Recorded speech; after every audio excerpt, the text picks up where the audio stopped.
Hi everyone, welcome to the Idaho Authors Showcase.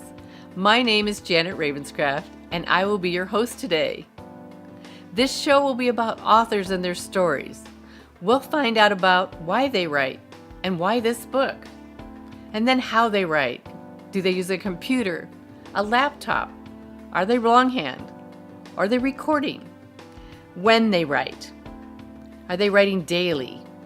Do they set a time? Maybe it's the middle of the night. And what they write. Is it fiction or nonfiction? Do they like romance or sci-fi? Motivational or is it scary? Thank you all for joining us today. Now get a cup of something, sit back, relax, and enjoy the show. Hi everyone, welcome to the Idaho Authors Showcase. I'm your host Janet Ravenscraft and thank you all for being here. My guest today is Jessica Wyman. Thank you so much for being here. She is actually an author, she's a speaker, a TV host, and a nutritionist. Yes, thank you, Janet, for having me on your show. I'm so excited to talk about my books and the things that I'm doing. So Jessica's actually written 3 books, and so we're going to start with Finding Your Foxy, because you told me that's kind of your cornerstone. Yeah, so Finding Your Foxy, Feeling Frumpy and Unfit is So Last Season was developed out of working with my clients and realizing that health and nutrition was really more of a lifestyle approach. And that anytime we focus on just the one area, it seemed like they couldn't quite make the goals that they were trying to get because it's about more than just what we put in our mouths. And so I focus on 6 different pillars in this book and really talking mostly from the self-esteem standpoint and how we feel as a woman. You get to start there. You have to start with how you feel about yourself, that inside out, they call it. But, Yes, that's a great way of thinking of it. And so, it talks about food, fitness, even having a healthy home, like getting rid of the toxins in your house, detoxing, what's important to look for in a detox program, and even fashion. Like I wrap up the book with fashion. That's that foxy part, right? It is, and that's kind of where the subtitle Feeling Frumpy and Unfit is So Last Season came from, because when clients start working with me as a nutritionist, most times they're wanting to lose weight. I think that's a lifelong thing for most of us. So we always want to, at least that 5 pounds. There's always 5 pounds, I think. 10. Yeah, exactly like that. Last 5 pounds, or just wanting to lean out, develop more muscle mass. But at the end of the day, what we put on is an expression of who we are as an individual, but can also help us look our best. Like sometimes it's not even about the 5 pounds, but that you're not dressing for your body type. And so I share that kind of information in the book because it really is a whole lifestyle approach. And I think that's my holistic aspect as a nutritionist. Yeah. So this is your cornerstone. When did you write this book? That book was a little over a year ago. So let's see, I think it was November 2014 I released this book. Okay. So so that kind of set you up on that. Were you a nutritionist at that point, and that's why that thought came, or that inspiration came for you? Absolutely. So I was already a nutritionist and a health coach, and this was just the perfect combination of all of what I learned. In fact, I'm also a certified yoga teacher. I was going to say, we got yoga in there too somewhere. Yeah, there is some yoga in the fitness section where I talk about some yoga poses that are great for lifestyle and how to incorporate fitness as a lifestyle. Okay. And I actually joined a book writing program through my nutrition school, Institute for Integrative Nutrition. Oh, okay. They just launched their Launch Your Dream Book program. Oh. And they were having a contest that you could submit your book to see if it would win a top 10 award and actually get your tuition back for that program. Oh, that's an interesting concept. So, it was awesome. And I was like, I'm going to join the program. Why not? Why not, right? Because I had always wanted to write more of this style of a book. My first book was a cookbook. Okay. And so when that opportunity popped up, it was the perfect timing for me. Okay. And my book won the top 10 author award. There you go. Yeah. Excellent. Congratulations. Thank you. So your other 2 books are your Girlfriend's Organic Kitchen, and then your I take it it's a spin-off of the Fit to be Foxy. Exactly. So those are both more those ones are specifically food related. Okay, I was going to say specifically cookbooks and recipes and preparation, that type of thing? Yes. And so Girlfriend's Organic Kitchen was actually my first book. Oh, okay. And it's specifically just a cookbook. Oh. There's 54 recipes. All of them are low glycemic, vegetarian, and gluten-free. Okay. At the time when I wrote this book, our family had been gluten-free for a couple of years, and this was back before there was a big, where you couldn't get anything. Yeah, absolutely. Like there just weren't a lot of things available at the store, and the things that were available didn't necessarily taste good, or they were so expensive that it was something that really couldn't fit within your normal grocery budget. It was like, oh yeah, we can have those bagels sometimes if it's $12 a dozen. Yeah. I'm not a baker, so none of these recipes are baking. Oh, they're just all preparation and Yeah, and there's no real special ingredients in the cookbook. I really try to come from an approach of what are the average foods that people have access to at any supermarket around the country. Well, and we're looking for as making food for our families. We're looking for things that are more simple and that we can get readily, not some exotic spice that you've got to go to 3 different stores to try to find it, or order it online or something like that. So yeah, so everything in that cookbook was stuff that I was able to pick up just at a regular supermarket. So has cooking always been something? Is that you loved to do when you were little? Were you? Sort of. Not really. But. I grew up as a 4-H kid, and okay. From 2nd grade to 8th grade, my 4-H club, we focused on cooking. Oh, okay. And so I learned some basic cooking skills through 4-H, but we didn't, our kitchen was really small growing up at home, and so there wasn't a lot of room for us to be in the kitchen with Mom. Yeah. And so all the cooking that I ever did with my mom at home was more like cupcakes and cookies and that kind of stuff. Baking, yeah. But we also were a really busy family, and we ate at drive-thrus a lot. Oh, okay. There was a lot of Hamburger Helper, like those kinds of foods. So I didn't really learn how to cook meals until I went to nutrition school and worked with a professional chef, a Whole Foods chef that taught us how to cook. Oh, so what did you like best about that? Well, about that process that, obviously inspired, the writing side. I just felt like if you could take a kid that learned very few cooking skills growing up, which was you, which was me. There you go. I learned basically how to grate a carrot in 4-H. And so, as a kid that grew up on drive-thrus and not eating healthy foods, and to be able to work with a chef, a Whole Foods chef that was able to show me food in its original form and to take that and make a meal out of it, I was like, if I can do it, anyone can do it. See, that's it. Yeah. So what did you, when you were writing, we'll talk a little bit about writing. What's your favorite part of writing? And are you a daily writer? Do you once a week, once a day? Do you set time aside? So I never set time aside to write. I'm a very creative mind, and I think my love of writing is just like my love of cooking. It's a very artistic opportunity to express myself. Oh, okay. And I kind of do it when the mood suits me. All right. And when creativity strikes. So sometimes I wake up in the middle of the night with an idea, and I try to use the voice record on my phone a lot. Are you? Okay. Did you do any recording when you were writing? For this one, I didn't. Okay. And this book, I was able to write from first word to last word in 89 days and get my first proof in that amount of time. That's pretty amazing. Yeah. So are you longhand? Did you do everything on a laptop, computer? On this one, I did everything on my laptop. Okay. I just kind of carried it everywhere with me. Inspiration and stuff and write. Mm-hmm. Okay. And if I was somewhere where I couldn't have my laptop available, I used the voice record on my phone. Oh. And then I would email that message to myself. Okay. And then I would just copy and paste it into the book for editing. Oh, see, so you're not technically challenged like I am, so I wouldn't be able. Yeah. That'd be way too much information for me. Yeah, I love to take advantage of everything that technology has to offer us. I used to be very technology challenged until I built my website. And then all of a sudden I realized there's just amazing tools available for us that make the writing process pretty easy. I was going to say, once I figure out something, I'm okay, but I usually have to have somebody explain it to me. Mm-hmm. So did you self-publish, or did you get a publisher? Or I did. All 3 of these are self-published. Okay. And when I went through the book writing course with IIN, they talked a lot about the different options. And it's not to say that I don't hope to have a publishing opportunity later. But at the moment, I just wanted to kind of get some ebooks out for my clients. And when I realized how easy it was to go from ebook to print book, I just wanted to jump on that opportunity so I could get that content out there. And for example, with Girlfriend's Organic Kitchen, a friend had shared it with her email list. Oh. And I think I sold 100 copies There you go. within a few days. There you go. And so are all your recipes ones that you've created or ones that, you've come along and found that you've liked? Yeah, all my recipes are my own creations. Okay. Every once in a while, I'm inspired by a food photograph that I have seen.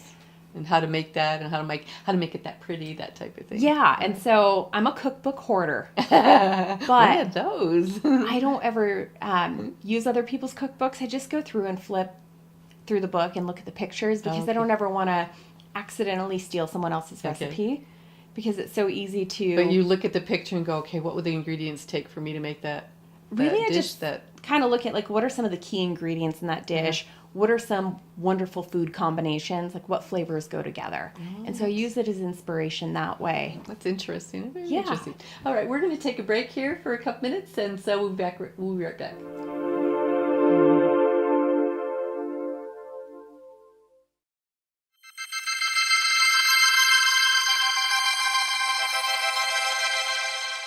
Hi, this is Sue with Your Color Cosmetics. I wanted to introduce you today to my brand new Custom Blend Mineral Blush. Just like the Custom Blend Mineral Foundation that you're probably already using, this is all natural, all vitamins and minerals, and it's healthy for your skin. And a little bit goes a long way. It comes in this 2-gram jar that looks like this. And I put the Custom Blend formula in here for you, but most importantly, it's configured to work well with your Custom Blend Mineral Makeup jar. So here's your foundation powder. It simply screws into the top of the blush jar so it acts like a lid. Now you just have one container that you're working with. So here's how it works. In the morning, you would take your lid off, tap your powder, your foundation powder, into your tray, which you got when you received your jar of mineral foundation. Then we're going to use your kabuki brush, and by the way, this is the brand new vegan kabuki brush that is not tested on animals. There's no animal byproducts, does not shed. It's wonderful. And it picks up the powder well. So we're going to put your powder into the brush, apply your mineral foundation as you were taught and as you were shown in the other video. And when you're done, we're just going to put the lid back on. We're going to unscrew the base, and here's your blush. Then we're going to use the underneath of the jar as a tray for your blush. So we're going to tap the blush out into the bottom of this jar. Then we're going to use a regular blush brush. This is the new vegan baby bouquet brush, which is great for applying your blush powder. We're going to take the powder, work it into the blush just like you did for the mineral foundation, and apply it on your cheeks as shown in the other video. Now when you're done, you're just going to take the jar, use it as a lid so that you're working with just one jar, one product. This is another great way to simplify your makeup.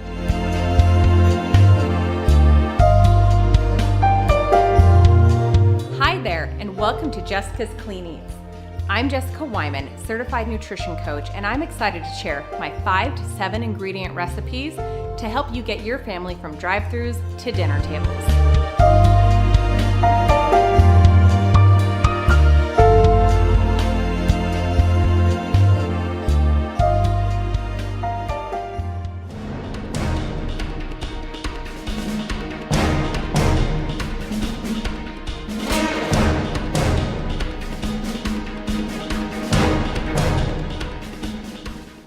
Hi everyone, welcome back to the Idaho Authors Showcase. And my guest today is Jessica Wyman, and we have just been discussing her books and why she writes and a little bit about that.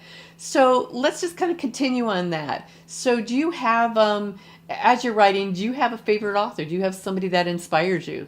Yeah, lately I have been really hooked on reading the books by Jen Hatmaker. Oh. And what I love about her writing style is that she's very quirky and has an amazing sense of humor and really helps you be introspective at the same time. And so I've just been trying to read all of her books that I can get my hands on right now, just because I love a good sense of humor. All right, you'll have to send me that link, so I can see what see if I can get one of her books too. Absolutely. I'm a big reader, so I'm always reading something. So Your books are mostly, they're cookbooks and more nonfiction. Have you ever wanted to write fiction? Have you ever wanted to change genres and write something else?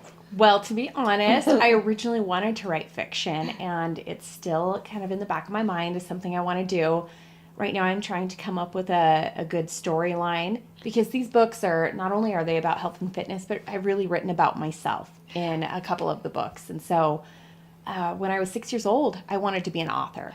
So were you writing books and stapling them together and giving them out to your family and reading them? Well, I never gave it out to anyone. Do you still have any? No. Well, actually, you know what? Now I'm going to go home and check. I was just going to say, I have a memory box. I bet you there's somewhere in there you're going to find your original manuscript. Absolutely. And because I've always wanted to be a writer, and then becoming a nutritionist, being a nutrition writer just came naturally. Yeah. But I've really tried to foster that in my own children as they're drawing and telling stories and trying to get them to keep their information together and collect it, even if they never do anything with it. But just like you said, that creative process of them getting a process of their own going on. So and maybe one day they'll open up their memory box and find a couple of books that they've written. You never know. Yeah. I interviewed a young author here recently. He was Oliver. He's been on one of my previous shows, and he's been writing since he was 12. And he's self-published 3 books, and he's got this creative mind. It's like, but somebody at some point along had to have given him an idea or inspired him or at least encouraged him to do that. Otherwise, we don't. So what are you thinking? Is it romance, or do you want to write something horror, or are you just a drama, or I think comedy. Comedy? Oh, Yeah. that's even better. It'll probably be something about a middle-aged woman who's maybe fumbled her way through life and some of the comedic humor. So I would say part autobiography, part comedy fiction. You know, I've talked to a number of authors, and the ones that are writing fiction said, author said, if you don't have something in there, if somebody tells you there's not part of themselves in some of those characters, then they're not telling you the truth. Right. Because we draw everything from that. So, our lives and what we do as we go along. Absolutely. My best friend and I, we've often joked about, that we need to write a book about our friendship. Oh, see, girlfriends or something. Yeah, and so, Well, it'll be a spin-off from Girlfriends Organic Kitchen to Girlfriends. Absolutely. In fact, Organic Adventures or something. Yeah, there you go. These have been very organic adventures. But we've known each other for years, and our lives have always been wildly different phases, but also we've had a lot of parallel situations at the same time, even though we've been living very different lives. Mm-hmm. And so I think that it's really almost a coming of age, because we're the same age. And so I feel like no matter whether you're single or married with kids, there's still certain experiences that we're having based on what age point we're at in our life. Well, and most women can relate to that, because we have those best friends. I think women make best friends and keep them longer, than men tend to. So yeah. I know with my family, it seems to be that way on that side of it. So, thinking about that, I want to go back to cooking. So, I just want to know, what's your biggest kitchen disaster that you've ever had? There's got to be a kitchen disaster. Come on. What was the worst dish that you tried to make that never? Well, there's always one. I've had a number, so that's why I can say that. But I would say early on in my marriage, so my husband and I have been married almost 19 years. Oh. But he is such a gracious man, and he would eat anything that I would serve him, and he would even have seconds. And so I would say anything that I made in the first 10 years we were married, could have been all of it was a disaster. Could have been. Yeah, all of it. But I would say my baking, I tend to not be successful at all with that. And every once in a while, I still try to bake stuff. And it's so precise. You're not a cookies or, No. There's something about having to level off the measuring cup or something. And I'm just not that precise. Cooking, it's a splash of this, pinch of that. And you can always make adjustments. But once you put in the oven with baking, I don't know. I kind of throw my stuff together, and some of it goes. And in fact, we made a cake. My husband and I. He made the cake actually. He's probably much more of a baker, and he likes it. So he made a cake, and it was the first time that we actually went to frost it in the whole top. And I come back and I look at it, and it's like clumps of frosting and cake. I go, what happened to this? We have this guy. What happened to your cake? I don't know. That would be like we ate it with a spoon. He was eating it with a spoon because it was like couldn't even cut it. As long as it still tasted good, right? Yeah, most of mine don't even taste good when I bake. So I guess my word of caution for people: if you're eating something I've baked, first check to see if the recipe's on my blog. Because if it didn't make it to the blog, it's probably really not that edible. I'm not going to serve it to you. Yeah. So Only with my baking, though. Don't. Okay. The rest With is my all cooking, that works. Good. It's all good.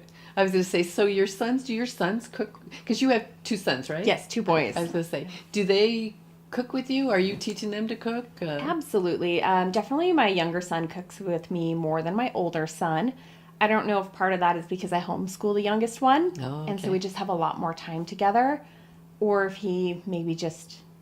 Well, I will say he's also an athlete, and so he's a lot more concerned about what he's putting in his body, so I think he takes a personal interest in eating. So how old are your sons? They are 13 and 15. Oh, my word. So Yeah. Teenagers, 2 of them. Yeah, and you know, And boys. they're actually pretty easy and delightful, but I definitely want them to leave home knowing how to cook. I don't Okay. want them to spend the first 10 years of their adult life having to eat out and not be able to choose foods that nourish. So I Okay. want them to do that. Yeah, leave the home with those basic skills. So let's talk a little bit about some of your other projects that you have. I know you write for the Statesman. You're an avid bicyclist. So Yes. you said a little bit about yoga. So tell us some of the other things. And then your TV show. You're a Yeah. TV host for a show on Boise TV. Yes. 22.3 also. Yes. That's a little Very plug there. excited for Jessica's Clean Eats to premiere. Okay. That's my cooking show on Boise TV 22.3, and I'm just really excited to be able to share that healthy eating's not as complicated as people think, and neither is cooking. Yeah. And the goal there is to help families go from drive-thrus to dinner tables, and I use that saying because that's what I lived, Oh, okay, and yeah. that's the transition I made, and it's the one that a lot of Americans are living. Yeah. And so it's exciting to be able to share those easy recipes. You're going to be a guest on one of my episodes. I am going to be a guest. We shared that spot together. It was lots of fun. Just doing it was something I had never done before. So So it was interesting for me to participate in that, and I learned a new recipe. In fact, you saw that I baked that afterwards. I know. Yeah. I even posted a little picture of my frittatas. Yes, and I mean it was so simple that you were able to come home and redo it, and so I think that that's the amazing experience. And as you mentioned, I'm a cyclist. I was going to say that when I say I'm a cyclist, it feels a little bit funny because I've really only been concentrating on that as a sport for myself for about a year. Oh, well, that's okay. You got to start. I mean, look at that. You might as well start anytime. And it's I would say my biggest personal passion right now. I was going to say, I saw some passion in there when you talk about it, so you get that little light. Absolutely. And I've been helping out with the high school mountain biking team that my son is riding on, and that has been the greatest experience I've ever had in my life, watching young athletes really excel and just do something that, as a health coach and a nutritionist, I'm really inspired that they're doing stuff that's so good for their bodies. No kidding. Yeah. And to get out there. So do you go out there and train with them? Are you? I do. Oh. So I help with them, but they've all helped me become a good rider. So shout out to my team C4. I was very novice when I started riding with them, and they've built my confidence as a rider. And so I'm training to do a 50-mile mountain bike race in August. Oh my! So where's that race going to be? Yeah, it's in Oregon. Oh, in Oregon. Yeah, I'm now questioning my decision to do it. I get that. But it's good to have goals. Uh-huh. I feel like it's, how my friends have set goals to run half marathons and marathons, that I'm just doing the same thing but on a mountain bike. Yeah, I did that a couple years ago. I never run my whole life. I even on my treadmill, I would, just walk fast. And I was going through a transition, and I decided one day I was on my treadmill, I thought, I wonder if I could run. Because I seriously never ran around the track even in school. I was one of those walkers because I never had, it's a whole breathing technique. Yeah. And so I was in a transition. I said, I wonder if I can run. And I just kept, every day I would try a little bit more. And then I said, I think I'm going to run a 5K. And so I ran my first 5K when I was 62. Oh, so, nice. Yeah. So, Yeah. But it was like, I tell people, like, writing my book was like coming across that finish line. It was like, I did it. I can't believe I did it. But that's a true thing that you have, a personal thing that you have to go through and do and get to that point. And for me, like in the book, in one of these chapters, I talk about fitness as a lifestyle. And one of the things my husband and I have noticed for ourselves is, sure, we can get into the routine and we can get up and go to the gym, but it's not the same as participating in a sport.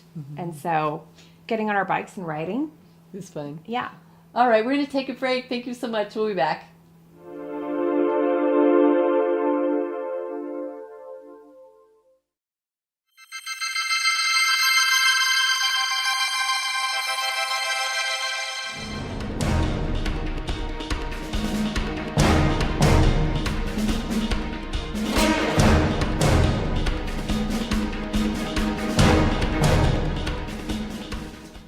Welcome back to the Idaho Authors Showcase. And my guest today is Jessica Wyman. And we've been having this great conversation about food and finding your foxy and all that. So let's talk a little bit more about, what are you going to do what are your plans for the next year? Where do you see yourself? What are your plans? Are you going to write anymore? Absolutely, I'm writing. I write on my blog almost every single week, sometimes even twice a week. But even beyond the blog, each of these chapters will eventually be expanded into a full book. Because Finding Your Foxy is kind of that entry into making those lifestyle changes. And so there'll be like a full book on fitness as a lifestyle, whereas the first chapter in here about food, the Fit to be Foxy, was kind of a book about that chapter. Yeah. And you said there are six? You have six Yep. elements to it, so you're going to be able to break off on that one. Exactly. Do you outline that? Is that something that you on each one of them? So just like when I wrote this book, I kind of came up with the points I really wanted to hit first, and then I went through and wrote each of those sections. Oh, okay. And so I'll do the same with the other upcoming books. And then, of course, Jessica's... I like that, books. Yes, books. 6 chapters could be 6 more books. There you go. But then also the TV show, Jessica's Clean Eats. I really want to focus on having more guests on the show and putting out more recipes through the TV show. And my Clean and Lean Health Academy. I was going to say, you have your Health Academy. Yeah, So. and that's a year-long program, and periodically we reopen registration. And so just being able to reach more clients and helping people with that support system and the accountability that they really need through the academy. So tell us a little bit more, because that's basically an online. You're using it through Facebook, social media? Yeah, so exactly. Through Facebook, we have a group, and that's where people get really one-on-one accountability in a group coaching program. They get to work with myself and 2 other coaches, Jessica Abbott and Summer Price. And while somebody might sign up and have me as their personal coach, they're getting the benefit of also working with other health coaches and their perspective. But really, I feel like every academy member is like a coach to everybody else that's involved. It is. So how many members do you have right now? Right now, I think we're at 35 members and growing. I was just going to say, it's new. We just launched it. Launched at the beginning of the year. So yeah, and I really want to keep focusing on that. And the beauty about writing books is it helps me help on a really large platform. A lot of people that might not ever log onto the computer and work with me, but then they can, if they're inspired by the book and feel like they need a little bit more support, that's where the Clean and Lean Academy, I can help them dig deeper into all of that content and into their lifestyle through supporting them in the program. Well, and I think I saw about it and participated in it. There's a lot of interaction. I like that, and I think we're finding as we have so much more access to the social media and the immediate responses that's an avenue people are interested in, and especially when you're in a program where you need the motivation and and you don't want to go to it. You're not going to a gym. You're not going to a physical place, but you still have some place to get that. I think that was brilliant on the part of the 3 of you as you created that program. Thank you. Yeah, we're really excited about how it came together, and just like you said, like not even having to leave their house to get the support that they need. And that's why I call myself. Or 11 o'clock at night, you're posting because you have all the stuff that's going on in your head. And Or you're at the grocery store and you're like, quinoa, what's that? Like, what am I supposed to do with it? I bought it. What else do I need to buy with it? Yeah. So, And it's just been a really cool way to be able to help people and just really help them go deeper. And that's why I call myself an accountability coach. yeah. Sure, I'm a certified nutritionist, certified yoga teacher, board certified health coach, but at the end of the day, it's about the accountability. Well, and I see that. I think that's the thing I've learned in this last year of all the things is accountability is probably the most important thing that's helped me move forward than anything else. So that's it. And I would say that relates, just like you said, no matter what it is, like writing my book, being in that book writing program, I was accountable to my peers that were in there as well as the instructors that were teaching it, and having that deadline that they set for us. It made it so easy for me to write the book. And when you have to be to somebody else, your word to somebody else. So, kind of wrap this up. So, what I want you to do is think about what would be the one thing you would tell new writers. What would be that thing that you would tell them that would inspire them? And then anything else you want to share with the audience and with your readers, please share it now. Share it now. Well, I think my number one piece of advice for new writers would be just like it is for my health coaching clients. Find somebody to be accountable to and really work with them and have that support system, because finding your Foxy happened in 89 days because I had that support system and that accountability piece. And it is important, yeah. And so while I didn't carve out specific times of day or set a schedule for writing, I set a deadline. Yep. And having that deadline is what made it happen. On that side of it. Yeah. Well, I thank you so much for being here. You've been a great guest, and we've learned a lot about food and writing and cycling and yoga and all kinds. So I want to thank everybody for joining us today. I hope you come back again soon, and thank you again. Have a great day.